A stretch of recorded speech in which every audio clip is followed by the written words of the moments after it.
So, hello again. This roundtable was envisioned as, well, mainly a storytelling session, an exchange of experiences and ideas. We all aim to find something new to do, new projects, new work sessions, new topics. So, all of the participants here are more than welcome to join in our round table. So if you have anything you would like to say, please raise your hand and we will share a microphone with you. So I would like to welcome Maria Manuela da Silva. Sorry, I know I messed up your last name. But please welcome Mariela from Spain. Thank you. Miss Maja Weiss from Slovenia. Zufengzia Jess from Croatia, representing Croatia from Podravka, and our own Mr. Predrag Pale, to whom I will probably turn my back to more than once. I apologize in advance. I would also like to welcome our Slovenian guests, which are here in the audience today. Marina Katalenic, representing Art Kino Network from Slovenia. Mr. Darjan Novak, he is representative of the Andragogic Center of Slovenia.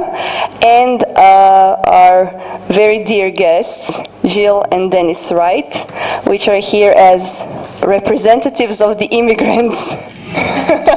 And examples of how immigrants can integrate into a society, but not only integrate, contribute very much, because they have both been working as ambassadors of intergenerational learning and teaching, and they also won the national prize for enrichment of knowledge. And they have also been participating in Slovenian documentary at home in Bela Krajina, which we will show tomorrow. Not tomorrow, today, later.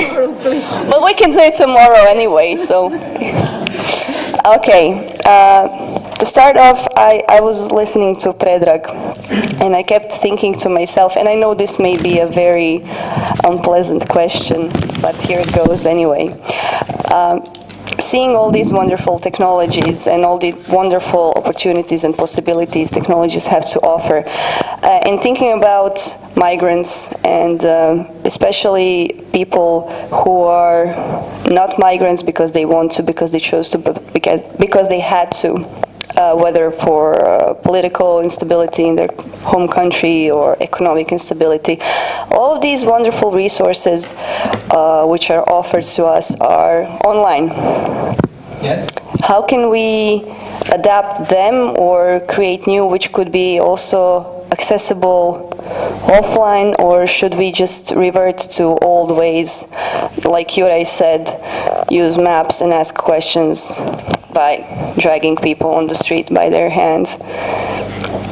Is there something we can think of, suggest, talk about? Well, good news is that most of the technologies allow you to download, make a snapshot of a thing. There are plenty of free tools that, for instance, can download a big part of a website, of a portal. For instance, you are traveling somewhere and there is a good tourist portal. You can actually download. The capacities of our memories in phones and in tablets and in laptops are great. So to download such things, dictionaries, maps, many maps are also usable offline. So there is a trend to, despite of the trend to have a constant high-speed connectivity from your mobile phone, there's also a trend that basically every good technology has offline version. Of course, except communication. You cannot have offline version of Facebook Messenger if you want to communicate with someone. But again, you can have the version where you type a lot of content, and then when you get the connectivity, it simply goes to the net, and vice versa. So many already there. I heard Predrag sharing many stories from his experience or from experience of his family and friends, and you got me thinking when you were speaking about how to cook with your mother via Skype.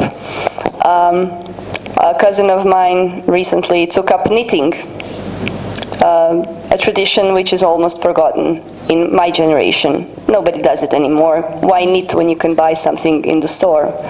She took up knitting, but her grandmother died, and her mother doesn't knit.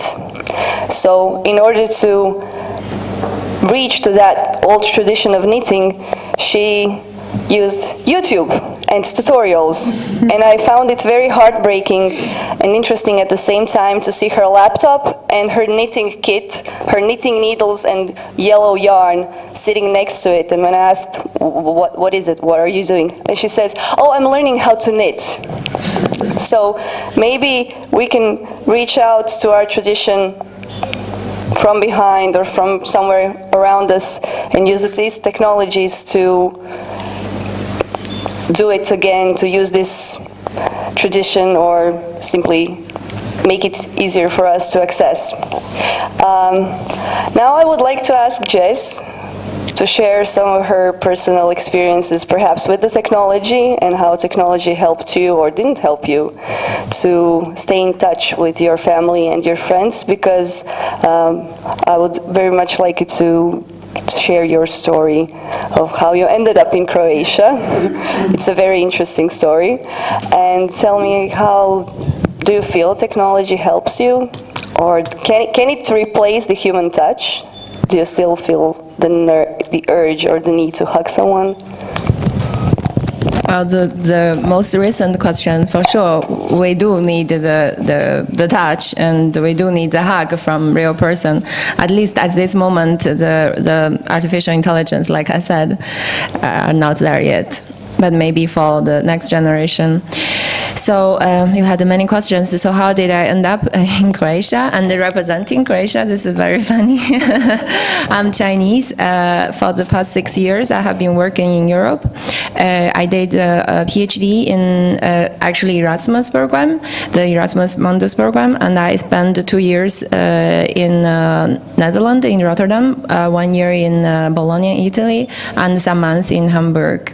And after the PhD, I started to work in Brussels before coming to Croatia. But also coming to Croatia was, in a way, brought, like, how to say, is the technology brought me here, because I met a Croatian colleague. We were in like a research conference together, and then we become very good friends. And of course, we maintained the friendship from Skype calls, Facebook, and all of this. And then once I was invited to her university to give a lecture. And then accidentally I had the chance to know Podravka, which is a food company here, and said, oh, they are actually opening China market. Probably your background is really interesting. My background is Chinese lawyer, business lawyer. So I had to talk with him, and then I got the offer. I thought about it for a couple of months, but I think in general I'm very much into the unknown, a bit adventurous. So I was like, okay, Brussels, running every day, or Croatia, and I was sailing on the Konati. I said, yeah, Croatia. So I came. That was 8 months ago. So what else question you had? Well, I'll skip the usual question. How do you like Croatia? Yeah, actually I did one interview with one girl magazine, I don't remember, and I said, okay, now I will just copy this and show to everybody when people ask me. I like the city, I like the country, I definitely like the weather and food, everything, but I do have also I wouldn't say culture shock, because it's not so much different from the rest of the Europe, but I do have some adaptations I need to do. I think this is especially true in work. For instance, you had a list of immigration would meet the challenges. I have all of them.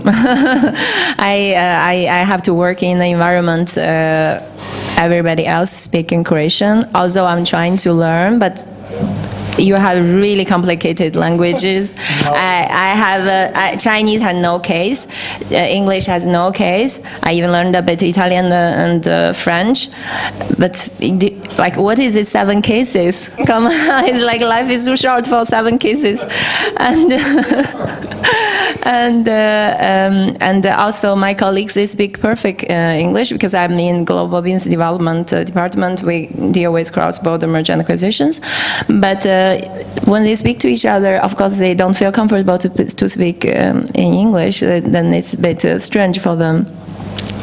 And then, of course, I often find myself in office per day understood nothing.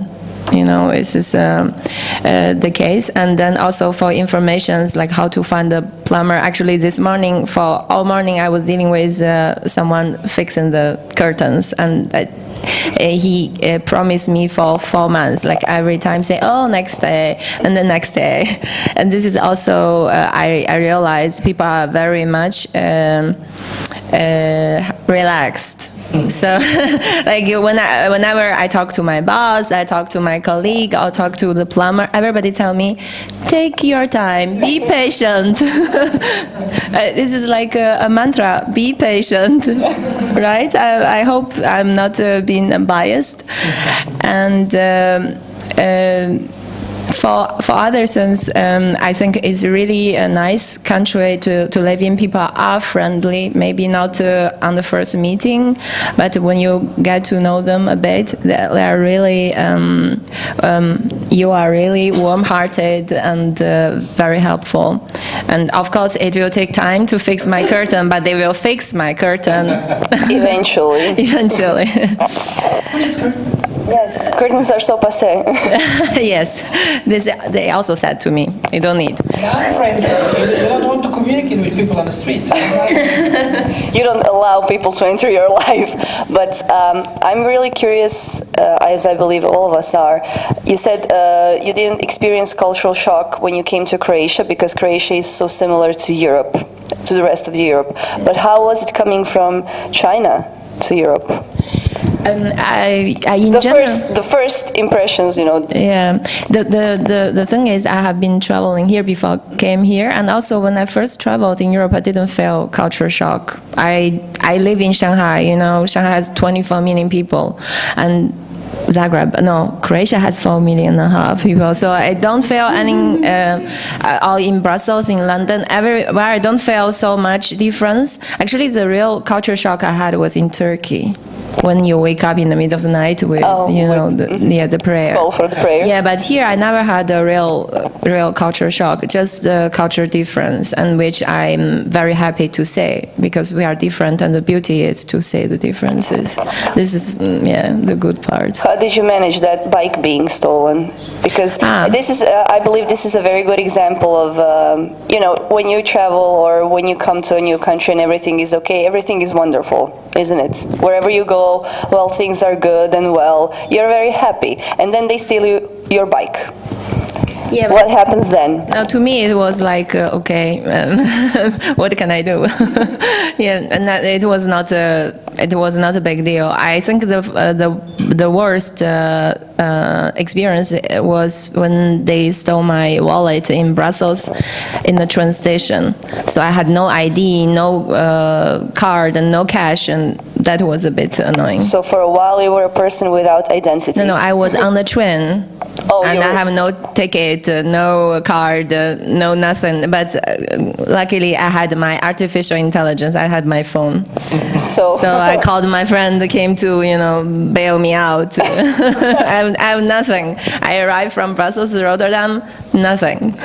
So you lost yourself along the way. No, cell phone, yes. But the friends were there to help. Yeah. Okay, so moving on, I would like to involve Maya. And for starters, I would kindly ask you to say a few words about yourself, because I'm afraid I might miss something from your very rich biography. Just to tell us a few words about yourself. Yes. So? It works. It's working? No. Maybe use this one? Just Technology. Old version. use this one. Analog, digital. It's working. So hello. Thank you to invite me to participate. It was very inspiring everything I heard today. And so I am a filmmaker, and in this connection, cinema and migration from Slovenia. I'm actually, my hometown is on the border of Slovenia and Croatia, in this Bela Krajina, which also one movie, this beautiful country, the most beautiful on the world. So, I was actually, I was also immigrant for 2 years. I fall in love with a German, and then actually in 1993, then I went to Berlin, and I thought forever, and I still today I know this heavy feeling in my heart, even that I was very in love, and there was a little bit different time, there was no easy jets anymore, not yet, and I was actually thinking that now maybe once in a year, or maybe once in 2 years, I will actually come back to this country where are my parents, sister, and this feeling when I was looking these green mountains of Bela Krajina, you know, I mean, this was this feeling of this to become to foreigner and to go somewhere else. Actually, I will never forget. This was one of the strongest and one of the strangest feelings which I actually experienced in my life in this short term. And so it's difficult to be immigrant, actually. But after 2 years, I came back to Slovenia. And I'm making movies, and I was doing a lot of, mostly I'm fiction and documentaries, but I did also some really documentaries about migrations or refugees, even more migration, immigrants, refugees, which actually it's different. I see it very different if you move out and to become to migrate because of the war. As a refugee, as on the other ways, economical or love, or because you want to do, or economic. I mean, all the rest. I think this is quite very different aspect. But with we said also technology. The power of cinema is like in this really inspiring, great catalog. Really, I will now on the next workshop in Chernobyl, when we have this, when I have documentary workshop with the kids again, I will try also even to use this at the end, how to make a documentary with this recipe here. So the power of cinema is actually amazing, and here it's also written. I read it today, and I will really read this because I think this is the base link between cinema and migration. Make visible what without you might perhaps never have been seen, said Robert Bresson. So, and this is actually what also all these films today, which will be shown, connecting these two things, are doing, and what in a way of the how you say, heritage. It's also for the future and for the past. It's doing a film, a cinema. It's really the power. We know when we are dead, but actually cinema, everything that stays here, it's staying, and this is a proof of also these stories of migrations are forever here. But also this theme about technologies, which was presented, I had to think about one idea which I passed. Now I will tell this idea which I passed yesterday when I got an email from my colleague, filmmaker. I was in asile in Ljubljana, and there are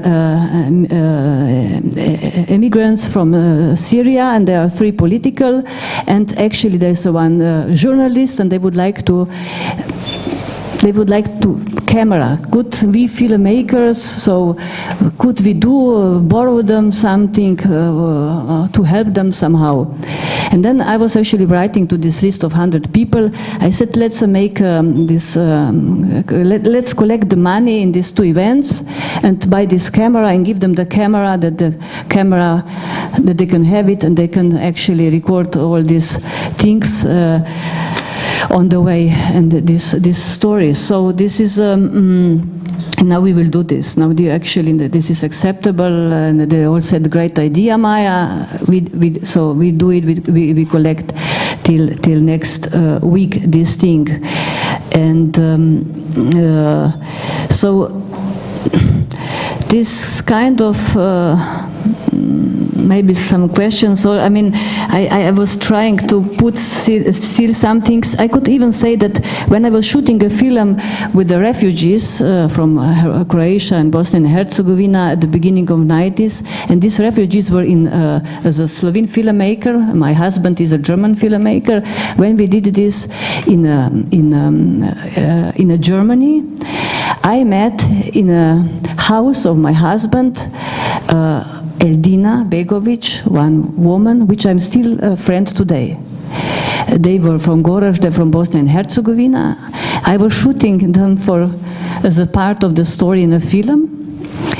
But then, of course, they moved back, but we stayed in contact, and she is a Muslim, also is calling me each Christmas to congratulate me, and also when I'm in Sarajevo, then also I jump or I call her. And so this is this positive stories also, which that kind of power of cinema and to be a filmmaking is bringing in this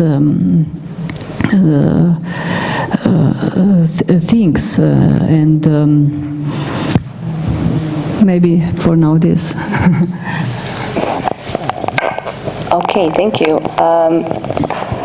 Going back to experiences, but not only experience on personal level, but on national level, Mariela, being Spanish, and we all know Spain has a very, very rich tradition of migrations and people leaving. What would you say that the national feeling about this is? So, from your perspective, how does Spain in general, and then perhaps even more so Galicia, handle this outpour of people leaving Spain? And we're not just talking about today or yesterday, but hundreds of years ago. So. Okay. Well, as Valeria has pointed out, it is true that Spain has had a long history of migration, and it is also true that Galicia, as part of Spain, has shared this experience. Well, I don't want to bother you speaking or to speaking about periods, figures, so on and so forth.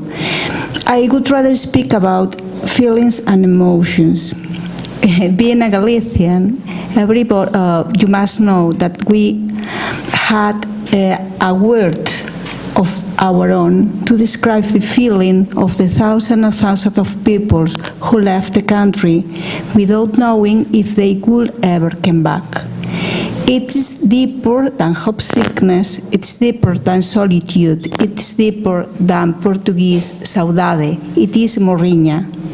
And it encloses all the feelings of loneliness that these people felt when they left their home, for instance, to migrate to America in the beginning of the 19th century, without knowing if they would ever come back.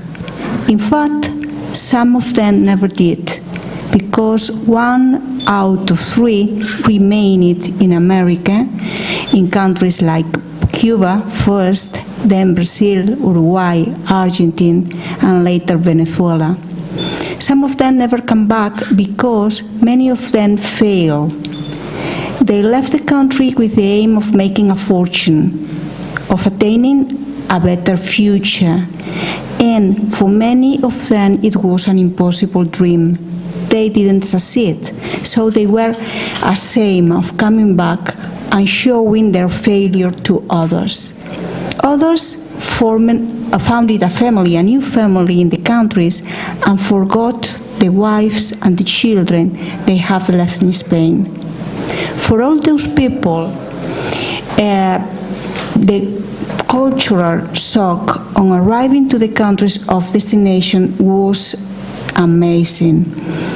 We cannot forget that at the time Spain was an undeveloped country. There was not industry, and the people used to live on the land. The land was on hands either of the church or of very powerful landlords. So the families were very numerous. The land was overpopulated, and for people with scarce economical resources and lack of education, the only possibility was crossing the border. But they came from very rural, small areas, so in their homes there was not so basic things such as electricity, I don't know, running water, cars. So when they arrived in the country of destinations, they felt totally at a loss. Even though some of them managed to succeed, and feeling that education was very important, they sent money back to Spain to found the schools. So the primary schools founded in Spain were financed by the people who had migrated to America. But migration to America was only a period, the first period of migration in the last 150 years. In the 50s, people changed the countries of destination and used to go to other countries such as France, Switzerland, Germany, and to a less extent the United Kingdom or Holland. To the hard conditions, the hard working conditions, and the feelings of solitude that these people feel, we must add the language barrier. Because these people arrive to the countries of destination without knowing a single word of the language. And this favored they hindered the integration in the land. So in our documentary, Crossing the Border, we have many testimonies, the documentary that you will see in the afternoon, of our students telling about the feelings that they had when they reached a country and they could not understand a single word. Many of them also migrated without the pertinent work permit, and this worsened even their situation because abuse and exploitation was easy. They were exposed to this kind of things. Thanks to the money sent by the people in Europe and in America, Spain reached a certain development. Industry began to spread, and we became a land that welcomed immigrants for a short period. So people from Angola, Morocco, Cameroon, and especially for the countries in South America came to work in Spain during the 90s, up to the present crisis in 2008. I think that the experience was the same for them than we as Spaniards had before then, when we were forced and we were compelled to leave our land. But this situation did not last for long, and now we are facing a new wave of immigration. A wave of immigration that experts don't hesitate in calling a drain brain. The drain brain is the immigration of young, well-educated people that are not able to find a job in Spain. Spain and other countries like Croatia, I imagine, or Greece, Portugal, or Slovenia, had lately in the last few decades has invested a lot of money on educating our young people. They are the best, well-educated generation, but they cannot find a job in their country, so they must leave. They must cross the border as their grandparents had done before them. The consequences of these immigrants are unforeseen because other countries are taking advantage of these situations.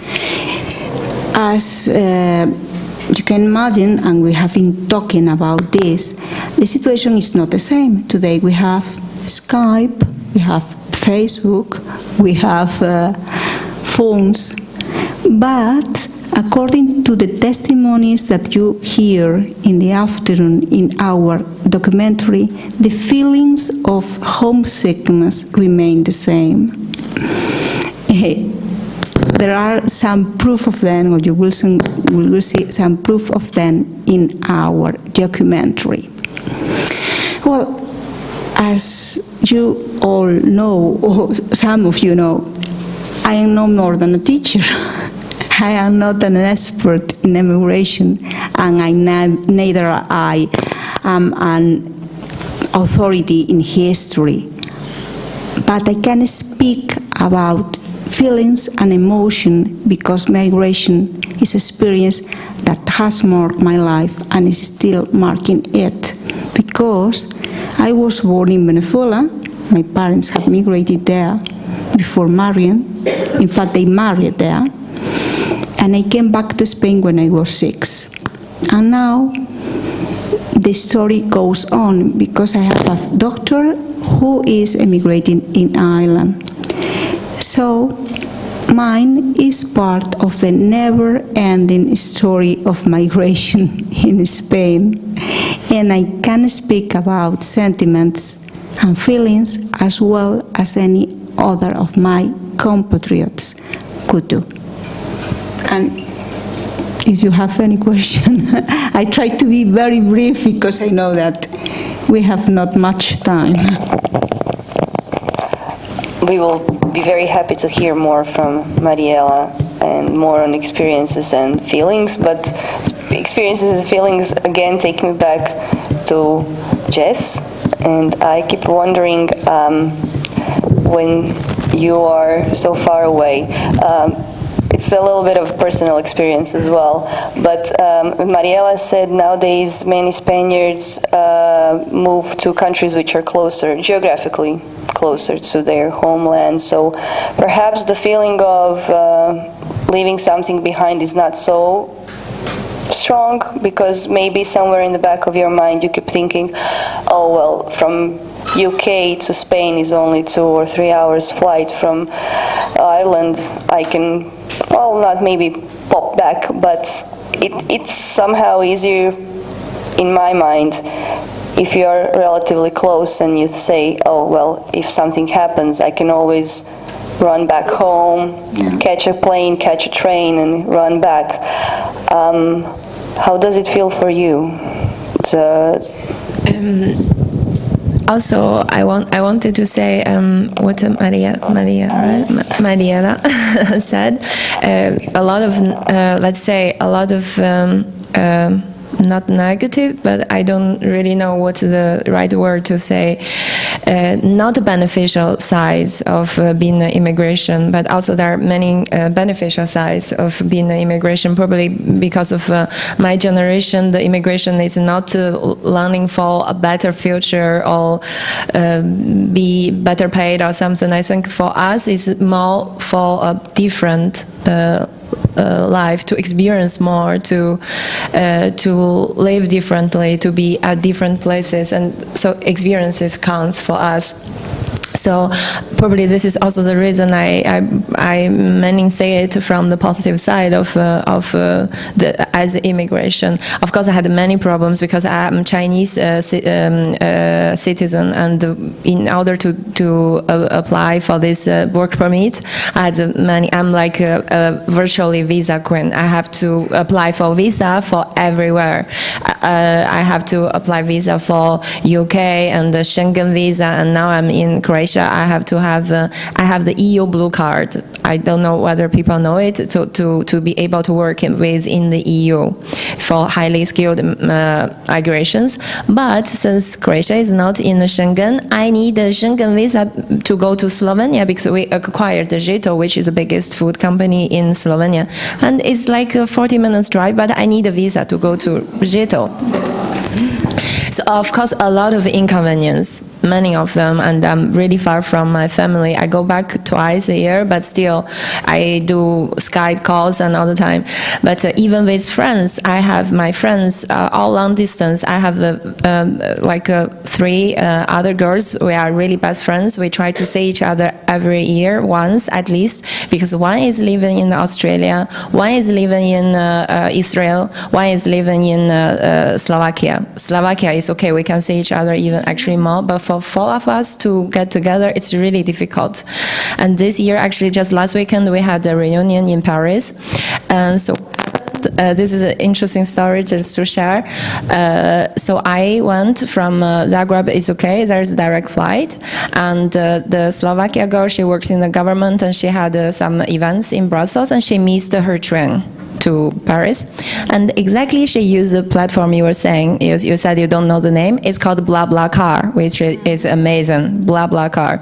So she missed the train. She immediately checked whether there's bus, like people are driving to Paris, and she found the ambassador of Cameroon or somewhere driving to Paris, and she went to the ride with 20 euro. And then the girl, of course, came from Australia, which she also moved to New York right after our reunion, from Australia to New York, which is also far. So she just moved to New York, and she came from Australia, stopped by at Dubai, and then it's like 24 hours flight and be in Paris. And from Israel, it's also a very interesting story, because everywhere Jews goes, they have this huge support from their Jewish community. They land. She landed at like 10 p.m., but they always have a Jewish driver who lives in Paris, waiting for the flight coming from Tel Aviv. And they charge them like 20 euro or something, and door to door, like they just drive you to the place you go. And you don't even need to book in advance. You know, when you land anywhere in the world, you would have a Jewish driver waiting, and not one, like many, because it's a flight of people. And on the way back to Zagreb, I also joined her with a Jewish driver. Took us 25 euros, even took you 15 euro if you go with the train, and much more time. So this is the beauty of, I think, to be traveling around, to walk around when you have the chance. Of course, there are many inconveniences, but compared to the beauty of being in a multilateral environment, to meet different people, I think, for me, it worth it. I think probably for your daughter, she feels the same, because I know when you are obliged to leave the country, like also in China in the 80s, we had also some political refugees, and they were obliged to leave, and they cannot come back. There was no phone, there was no much communication ways. They were also feeling sad. But now we also observe a huge wave of people living in America coming back to China. And even for me, career-wise, probably I would had the best job to live in Shanghai. But I think for on the personal level, I much prefer to live in some small towns and to experience different people, eat different food. For instance, when we were in Paris, we eat 2 days in the Jewish quarter, 1 day in Chinese quarter, and we probably had one French dinner, that's it. Yeah. So for you, in fact, you wouldn't speak about brain drain, you would speak of brain displacement.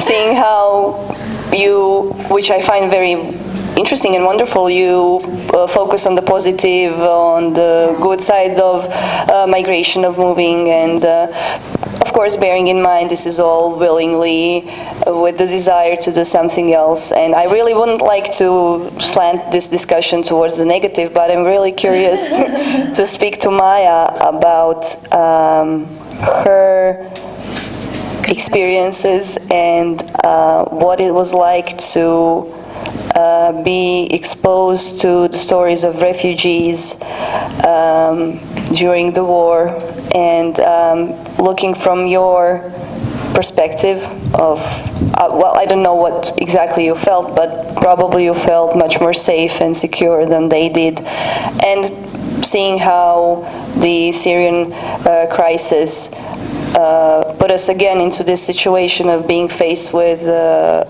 situations of people which are completely foreign to us. It's hard to relate to leaving your house with only a bag of your goods, or, for example, a cat, which is a story I saw of a guy who rescued only a cat, his cat, from his home in Syria. He said he couldn't leave him behind, and he brought him all the way to Europe. So clinging on to the little of what you have with you, and then you standing behind your camera and filming all this. Yes, I will answer. I wanted just to add to this positive, more light stories, the once Slovene migration small story. It's at the beginning of the 90s. I was one of the seldom, I went to Berlin and so on. There was actually community, Slovene small community, but they were all in a conflict. This was really very interesting, you know. So I said, I don't want to have everything. Also, then they were like left and right already at the beginning of 90s, and then I was working I got a job in a radio, multiculti radio, and I made an interview with the foreign minister of Slovenia, and they were angry that I did this interview because there was a white or black, or I don't know which color he was. So you experienced, then you're this country in this other country with completely different as you would ever think. But what changed also in these 20 years is that now in Berlin, a lot of Slovene filmmakers moved and lives there. And this is really, amazing. Really a lot. And there is also one of my colleague who is a Slovene and has a wife which is Croatian from Pula, and then they just moved something like half a year ago.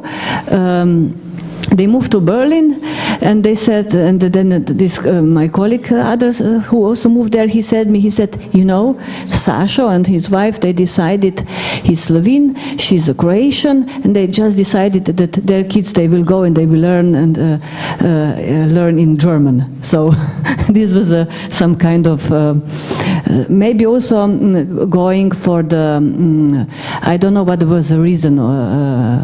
New adventures, new life, new community.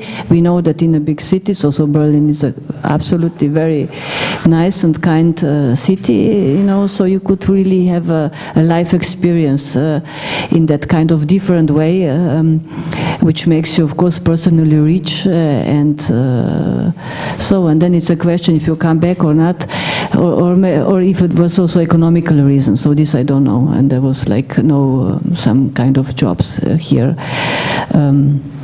So, but of course this is different as the pictures which I was filming with the people which they became immigrants because of the war, or there was in Berlin or was in Cottbus. There were an example from Slavonski Brod here in Croatia. There were something like 50 old people which were all over 70, yeah, till 90, and which they were moved 90.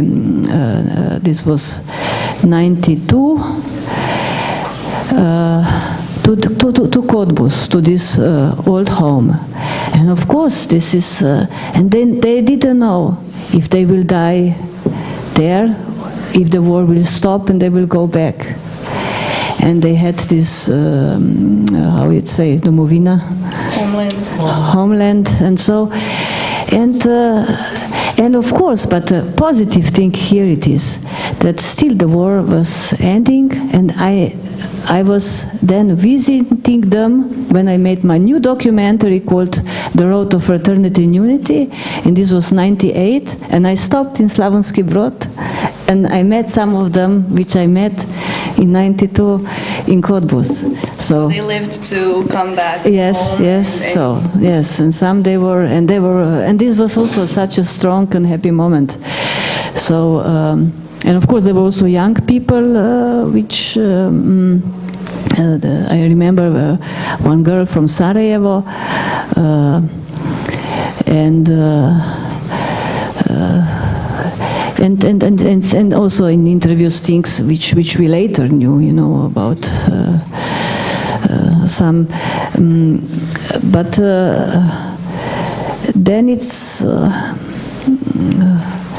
Of course, I have pictures. You know, as a filmmaker, you have more. You have these pictures. You know, I have a picture also of a refugee, also old man, which was brought to Metlika, border town, also from Croatia, and he was there.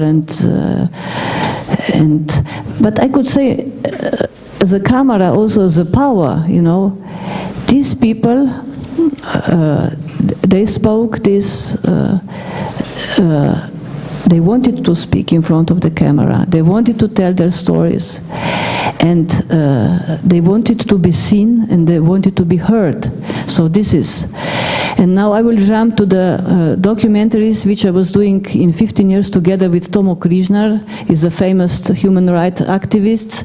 He just came back. He was in a prison now just recently for 10 days in Juba in South Sudan. I was helping him to make 3 films. One was Eyes and Ears of God. There was Darfur War for Water and Nuba Pure People.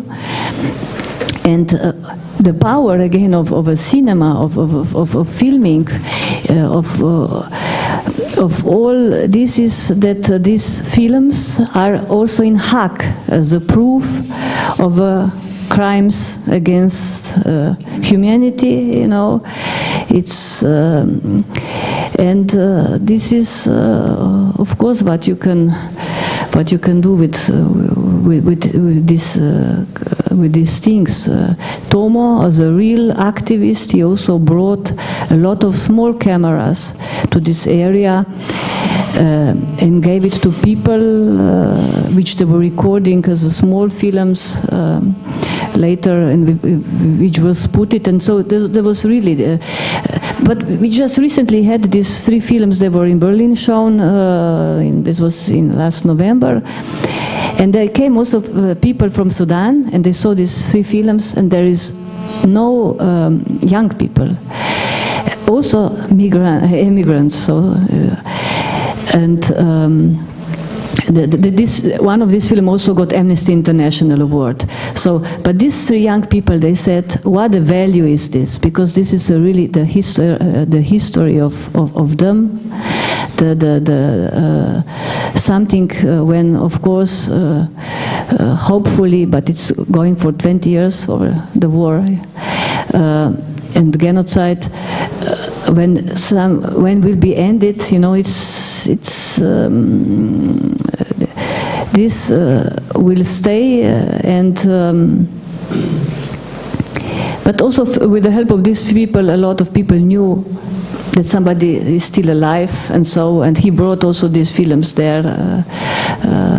So this is. But this Tomo Križnar, who is really a special person, he was saying about migrations and all this what is going on now in Europe. He spoke about this 10 years ago. There was also moves and calls to the Europe community, and he also then later came with all this whipping of the film as a proof to also to the parliament and spoke and so. But and of course he was very angry that the policy was not reacting, and that and this what now we experienced in last year. It's also the reason of slow politic of European community. So do you feel that movies, whether documentaries or feature movies, can truthfully and fully represent the experience of migrations And of course, they can obviously affect the viewer, but can they encompass all that is involved? This feeling Mariela spoke of, the mourning, the loss. And Mariela, also for you question, same question, because you were so much involved in this filming of the Spanish documentary. Documentary can show the facts, show the informations, but emotions, like Maria said, you know. So all this, and when you manage to do this in a truly and in an open way, with not to manipulate, and because you could also, I mean, there's could be also manipulations always. It depends on the people who stands behind the camera and tells the story. So it's moving in always as the people, and of course telling all these stories of migration, which in the case, an example, this what before spoke, also of the brave people, which they go there, and which will be never seen even, you know. So because Tomo Krishnar is such a guy, you know. He's a journalist, and actually he just came with a lot of material and everything, and actually then we were making this story together. But well, I feel that, as he said, a documentary, it is an idiom that said that an image is worth 1,000 words. And so when you have the power of a camera, you can reflect the story, and you can also see the face of the person who is speaking, and you can read into his or her eyes and see what is happening. Also, the background also helps to tell the story, because it's not the same to film in a camp that to film in a house, comfortable sitting or sat. When we had the idea of making the documentaries, I kept thinking, we are really bold because we had no idea of techniques. We suffered a lot to learn how to record a sound, how to make an image.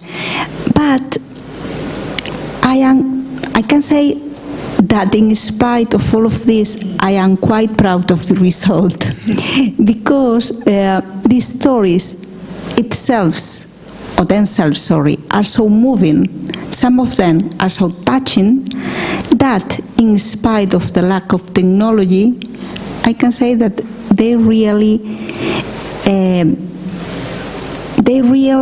achieve the goal we were looking for when we first thought about this project.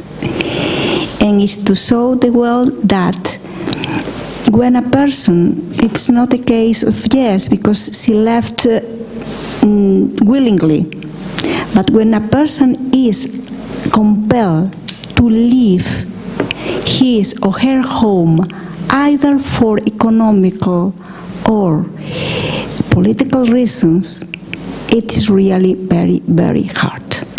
And I think that we have succeeded in showing that modestly in our documentary, or at least I hope so.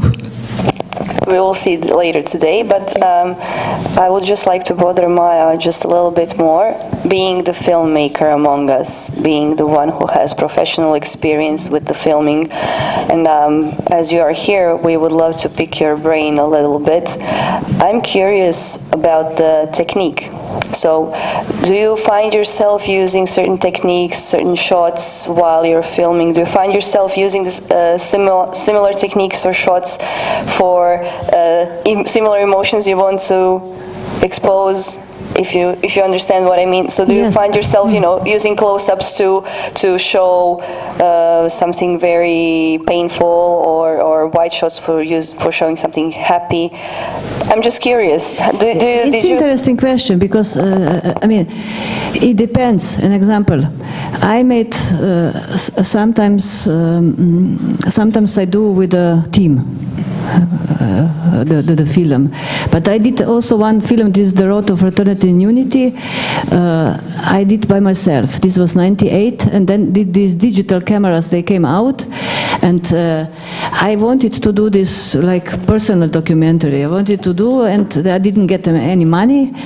In Slovenia, I got only like on television something like for editing and this post-production, and then I wrote to Soros Documentary Fund in New York, and they gave me $10,000.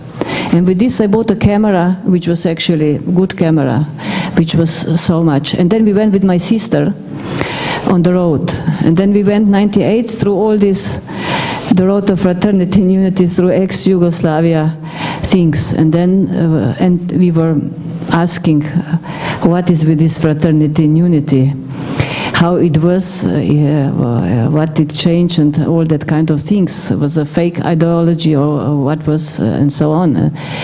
And and then I was shooting this by myself. This film would never exist if I would not shoot it by myself. And I think still this is one of my best films till today, and was shown all around the world. I mean, it was shown in the most important documentary festival in Amsterdam, in Ithaca, was in competition and got award in New York, in Mongolia was shown, in Sarajevo was really one of the best projections, which deeply touched me, because the people were so quiet after the projection for some minutes, and then somebody stand up and he apologized that they are quiet, that they don't applaud because they are so moved, and so on, and so this is the one way, and you should actually, of course, I know the grammatic of I'm professionally, so I know, but also I love to make. I'm not only director, but I love to make photos and to make camera.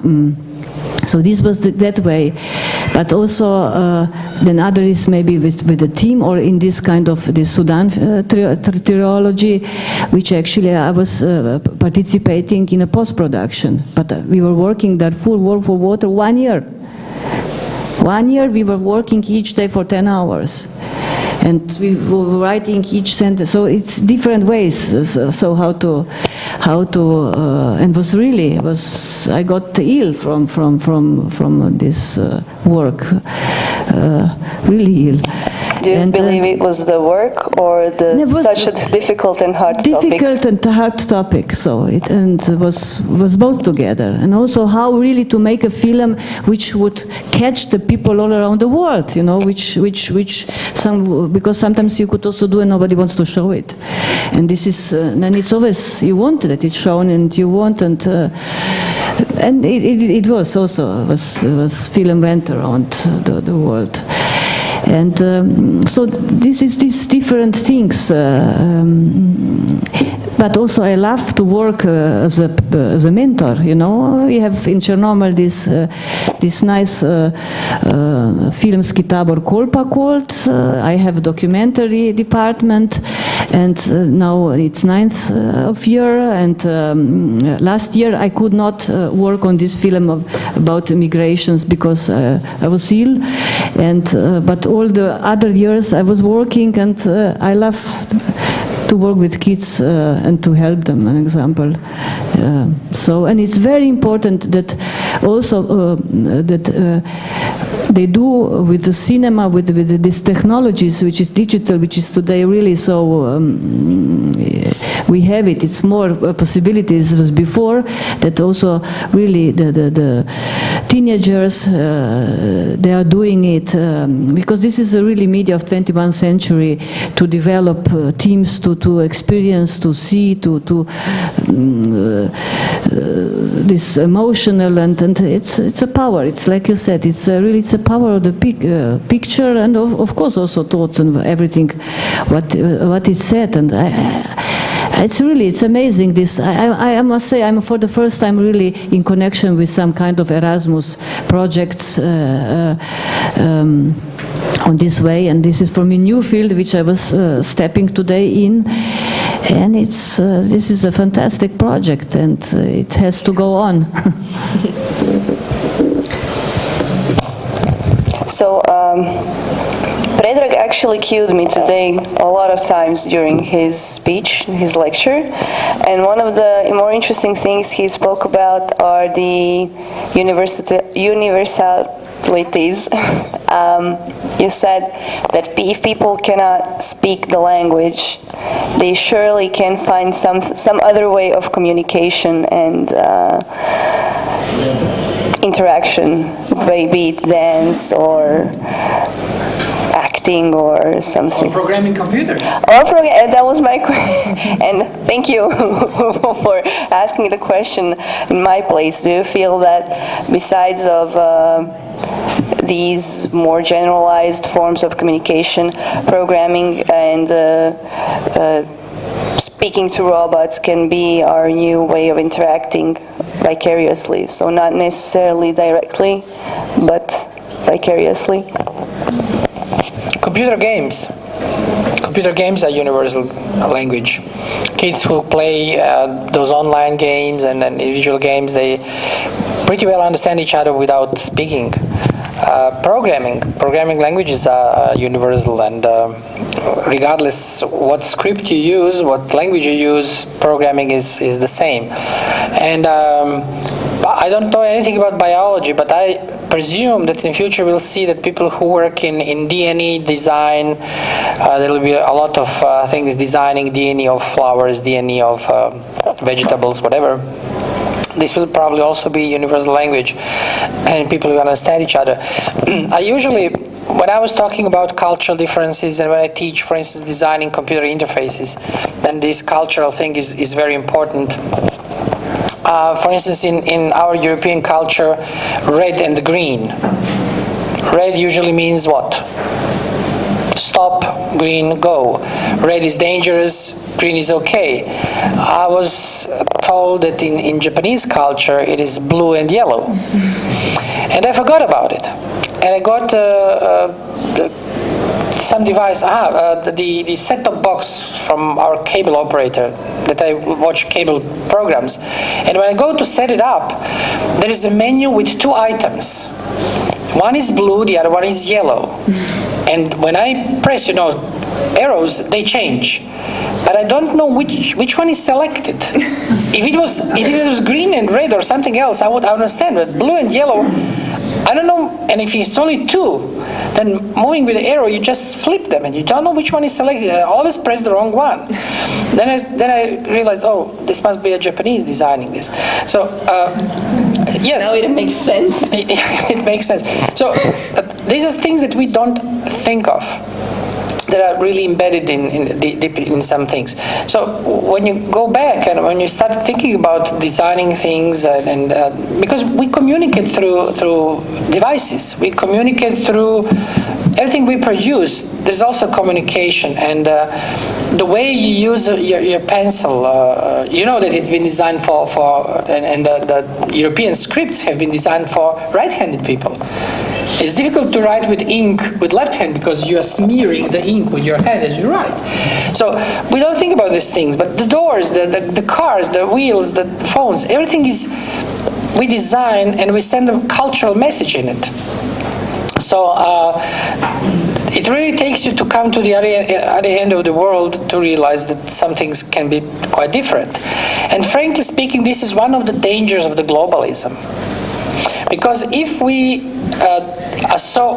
all use the same types of phones in the same way, paper, ink, doors, elevators, cars, streets, signs, one day we might start believing that this is the only way to do things, and they are natural. We might start thinking they are natural because everybody is doing it that way, because there is no other isolated culture who simply does it differently. We simply don't understand this. This might be a danger. So, therefore, preserving cultures, old things, how things have been done before the globalization is important. And I like the story, or I find important the story Valeria told at the beginning about the girl whose grandmother died, and a piece of traditional knowledge and family knowledge was lost. There is a project, unfortunately I forgot the name, I forget so many things, but Vesna and Suso might know it. There is this project that is video recording personal experiences of people over 60. This is a worldwide project. There's a hub in every country. So the idea is that you put a person of 60 plus in front of a camera and let them speak about their youth, how they lived, what they did, the schooling, sports, war, life, whatever. And these memories are collected. Many years ago, 20 or something, Vesna, I wanted to start a project. At that time, there was no video on the internet.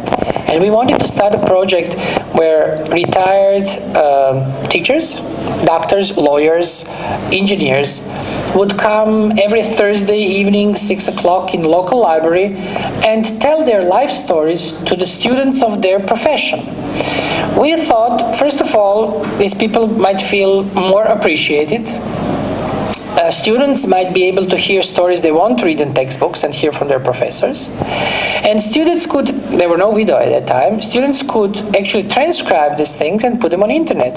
Because professionals, when nothing helps to solve your problem. No encyclopedia, no handbook, no school. Why don't go and look at stories of old professionals, because there might be a solution. The idea, how I got to this idea is very interesting. I was in Slovenia for skiing, and I got kidney stone, and it was not the first time. And I went to a local doctor who was very quiet, didn't talk much. I didn't like him, but I just needed him to prescribe me injections so that I can survive returning home. But then, riding on a bus home, I realized that he asked me something very strange. He asked me whether I had a heartburn, in my throat. The problem with kidney stones, if anybody ever had it, is that one moment you are lively, a very happy person, full of energy, and just like that, when a kidney stone hits you, you are in hard pain, you can't breathe, you can't talk, many times you are vomiting, you are ruin of a person. And the problem is you can never predict it. There's no way to predict it. And then riding on a bus home, I said, hey, this old doctor asked me whether I have a heartburn. Actually, I do. Every time before I have a kidney stone attack, for like 2 or 3 days, I have unexplainable heartburn. It has nothing to do with eating or something else. This guy knew something. Nobody else knows. I asked many people, and nobody knows. And the guy obviously knows about the method to predict that something will be happening to you. And it will go with him. It's not written in any textbook. Every professional who spent his life in a profession has such treasure stories, experiences, which will never end up in a textbook, encyclopedia, not even in Wikipedia. And the way how people lived, how they solved knitting problems, cooking problems, teaching problems, curing problems, legal problems, engineering problems will go away. So one of the things also that we need to do is to start projects like this one that will start actually capturing, conserving these things. On the other hand, also these cultural differences. The idea is that we can do things differently than we do them today. Because of the technology, some things are lost. Try asking your kids or grandkids when they phone and say, okay, we'll meet in there and there. Ask them, how will they meet their friends if you take their mobile phones? How? They don't have this notion of making agreement, this place, that time, waiting so much, if we don't meet, then we do. They completely rely on a mobile phone. This is just a simple example.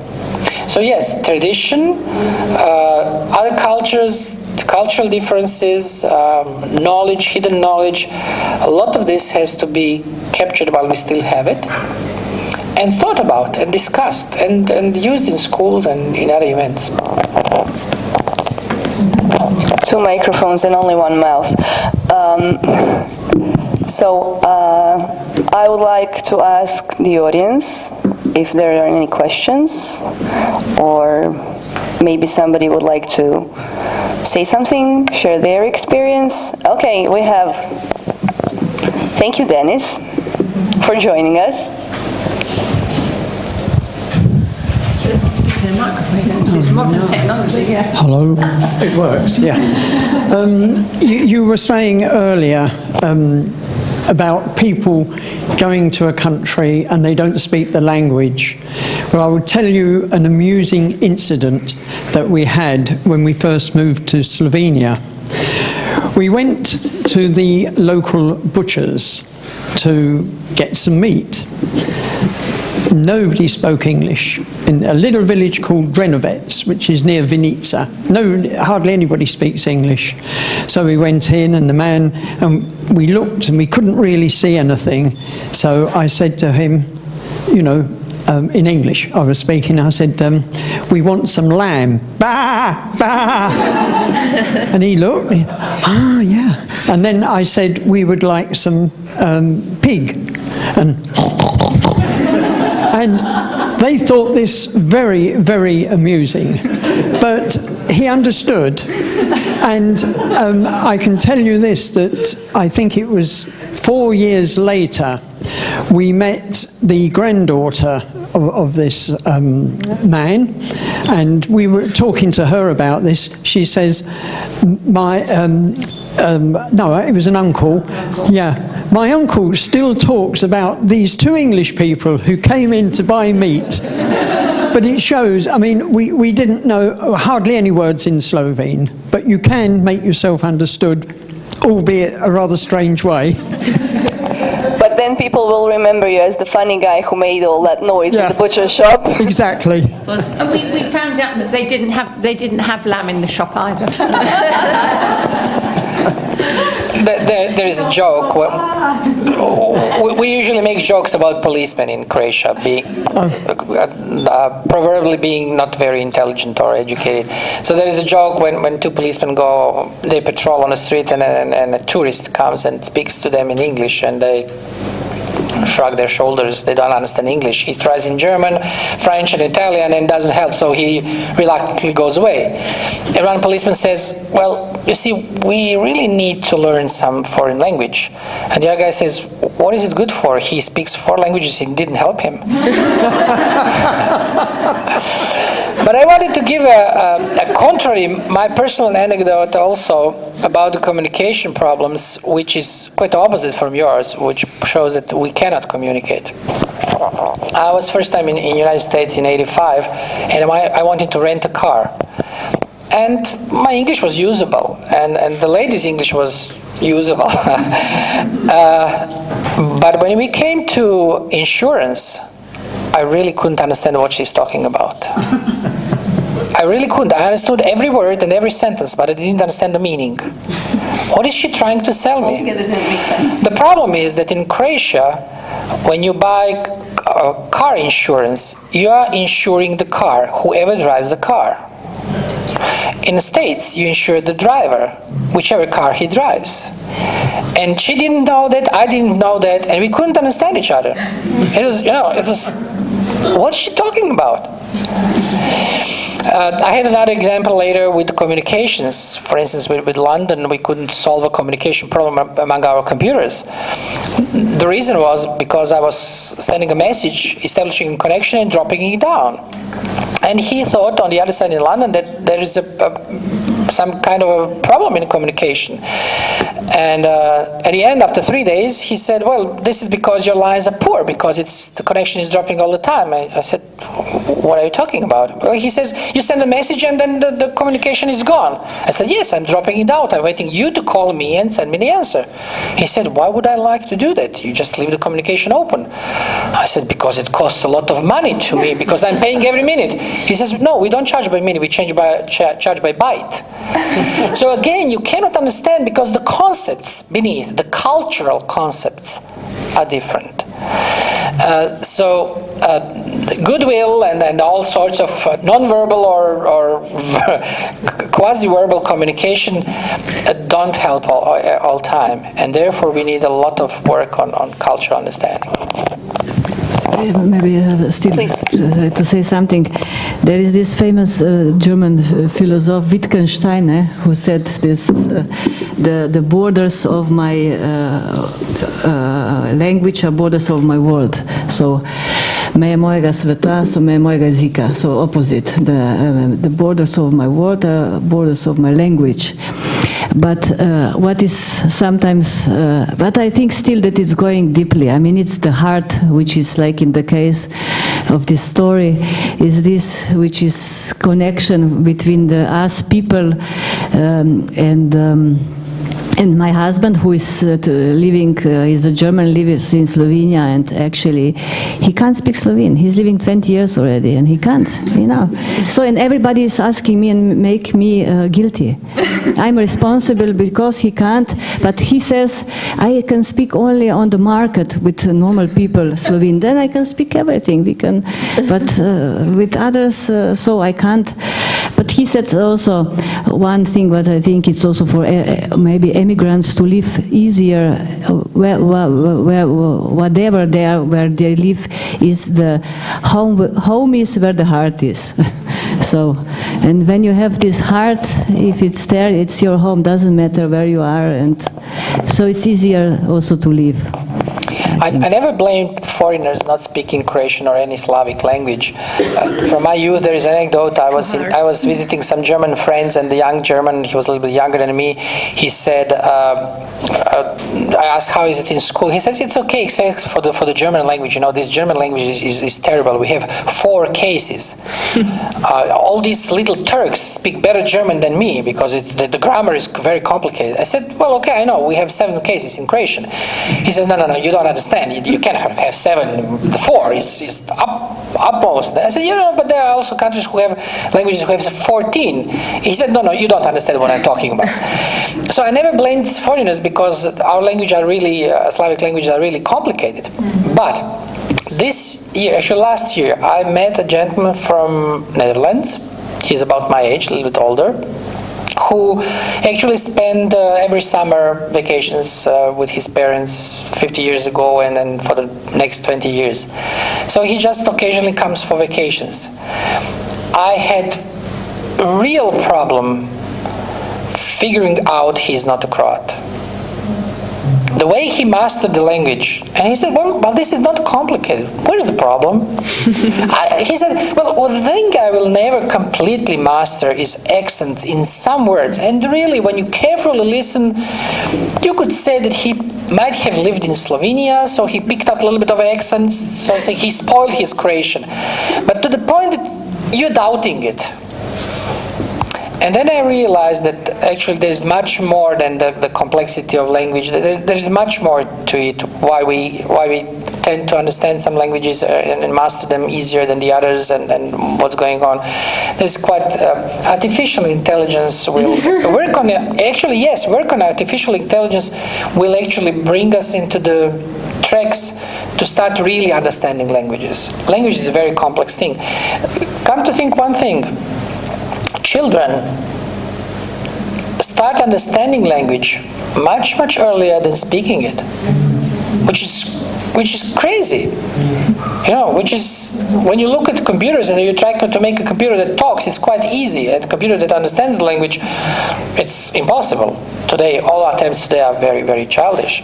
So when you look at the kids, they're small, they can hardly stand on their feet. They're in their bed, they grab, but they completely understand when you say, do you want a banana, or you want a schnitzel, or do you want red or green ball? They understand it. And they cannot speak for many months afterwards. So it's a beautiful topic to talk about. Any more questions, thoughts? Or, if not, I would like to welcome all the participants of the roundtable, all the participants in the audience, and I would like to welcome you for our lunch. So please, join us in the hallway.